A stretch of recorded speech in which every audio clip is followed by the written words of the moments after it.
అదే RTV app వార్తల్ని క్షణాల్లో చదివే అవకాశం ఉంటుంది. ఒక న్యూస్ పేపర్, ఒక టెలివిజన్ ఛానల్ మీ చేతుల్లో ఎప్పుడూ ఉంటాయి. రేపు మహబూబ్ నగర్ పట్టణంలోని కూడా హనుమాన్ జయంతి సందర్భంగా శోభయాత్ర కార్యక్రమం కూడా నిర్వహించబోతున్నారు. ఈ నేపథ్యంలో కూడా ఏర్పాట్లు కూడా కొనసాగుతున్నాయి. ఇదే అంశంపైన విశ్వ హిందూ పరిషత్ జిల్లా కార్యదర్శి లక్ష్మీనారాయణ ఉన్నారు. మిగతా విషయాలను వారు అడిగే ప్రయత్నం చేద్దాం. అన్న చెప్పండి, రేపు హనుమాన్ జయంతికి సంబంధించిన ఏర్పాట్లు ఏ విధంగా కొనసాగుతున్నాయి? జై శ్రీరామ్.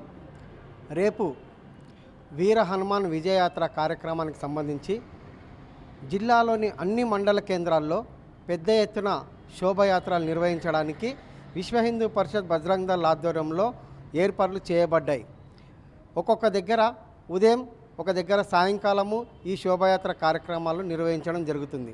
అలాగే పాలమూరు జిల్లా కేంద్రంలో రేపు సాయంకాలము 5 గంటలకు స్థానిక రామ్ మందిర్ చౌరస్తా దగ్గర ఉన్నటువంటి రామ్ మందిర్ దేవాలయం దగ్గర వీర హనుమాన్ విగ్రహానికి ఘనంగా పూజా కార్యక్రమాలు నిర్వహించి అక్కడికి వచ్చిన వాళ్ళందరూ కూడా సామూహికంగా హనుమాన్ చాలీసా పారాయణం చేసేసి అలాగే ఈ యొక్క శోభాయాత్ర భజనలు కోలాటాలతో ఈ శోభాయాత్ర బయలుదేరుతుంది. ఈ యొక్క శోభాయాత్రకు ఇప్పటికే అన్ని ఏర్పాట్లు చేయబడ్డాయి. నగరంలో కాషాయ ధ్వజాలతో అలంకరణ చేయబడింది. అలాగే రేపటి కార్యక్రమానికి అన్ని ధార్మిక సంస్థల వారిని, కుల సంఘాల వారిని, స్వచ్ఛంద సేవా సంస్థల వారిని, వినాయక మండపాల నిర్వాహకుల వారిని, అలాగే అన్ని వ్యాపార సంస్థల వారిని, ముఖ్యంగా అన్ని రాజకీయ పార్టీలకు సంబంధించినటువంటి నాయకులని, కార్యకర్తలని మేము ఆహ్వానించడం జరిగింది. ఈ యొక్క శోభయాత్ర ప్రతి సంవత్సరము ఘనంగా నిర్వహించడం జరుగుతుంది. దాదాపు ఒక 10,000 మంది యువకులు పాల్గొనే శోభయాత్ర ప్రతి సంవత్సరం విజయవంతం జరుగుతున్నది. ఎందుకంటే ఈరోజు యువకులకు ఆదర్శప్రాయుడు హనుమంతుడు, శ్రీరామునికి భక్తుడు హనుమంతుడు. అందుకనే ఈరోజు విశ్వ హిందూ పరిషత్ బజరంగ్ దళ్ ఆధ్వర్యంలో కూడా యువకులందరూ కూడా ధార్మికతను ఉట్టిపడే మాదిరిగా ప్రతి మందిరంలో హనుమాన్ చాలీసా పారాయణం చేయాలని చెప్పాము. అది కార్యకర్తలందరూ కూడా విజయవంతం చేస్తున్నారు. ఈ యొక్క కార్యక్రమాన్ని ప్రతి సంవత్సరం మాదిరిగానే విజయవంతం చేసే ఏర్పాట్లు విశ్వ హిందూ పరిషత్ బజరంగ్ దళ్ ఆధ్వర్యంలో చేయడం జరిగింది.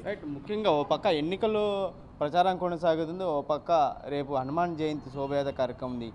అధికారులు పర్మిషన్ ఇచ్చారా? ఇది ఎన్నికలకు సంబంధించినటువంటి అంశం కాదు, ఇది ధార్మిక కార్యక్రమం. ఎన్నికలకు దీనికి ముడిపెట్టడము సమంజసం కాదు. మేము ఇప్పటికే డిఎస్పీ గారికి లెటర్ ఇవ్వడం జరిగింది. ఇది ఇక్కడ జరగడం కాదు, తెలంగాణ ప్రాంతంలో మా విశ్వ హిందూ పరిషత్ బజరంగ్ దళ్ వారు కూడా అక్కడ ఉన్నటువంటి పోలీస్ అధికారులను కలవడం జరిగింది. పర్మిషన్లు అక్కడ కూడా ఇవ్వడం జరిగింది. ఇక్కడ కూడా పర్మిషన్ వస్తుంది. పోలీస్ వారు కూడా మాకు ప్రతి సంవత్సరము చాలా సహకరిస్తున్నారు. ఇది భక్తితో చేసేటటువంటి కార్యక్రమం కాబట్టే మేము అన్ని రాజకీయ పార్టీలను పిలుస్తాం. ఈ ధార్మిక కార్యక్రమాన్ని రాజకీయంతో ముడిపెట్టి చూడడం మంచిది కాదు.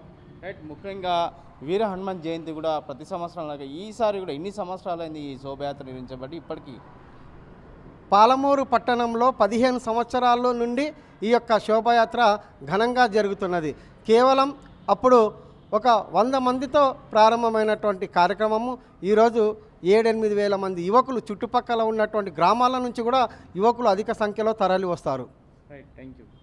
మొత్తం మీద కూడా రేపు జరగబోయే హనుమాన్ జయంతికి సంబంధించిన శోభయాత్ర కార్యక్రమం అన్ని ఏర్పాట్లు చేసాం. ఒక పక్క ఎన్నికలు ఉన్నప్పటికీ కూడా పోలీస్ బందోబస్తు కూడా పాలమూరు పట్టణం అంతా కూడా వీర హనుమాన్ విగ్రహంతో కూడా ఊరేగింపిస్తామని చెప్పి జిల్లా విశ్వ హిందూ పరిషత్ కార్యదర్శి తెలియజేసిన పరిస్థితి కనిపిస్తుంది. Video team Mahabub Nagar.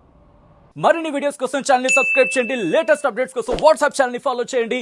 And link description లో ఉంది.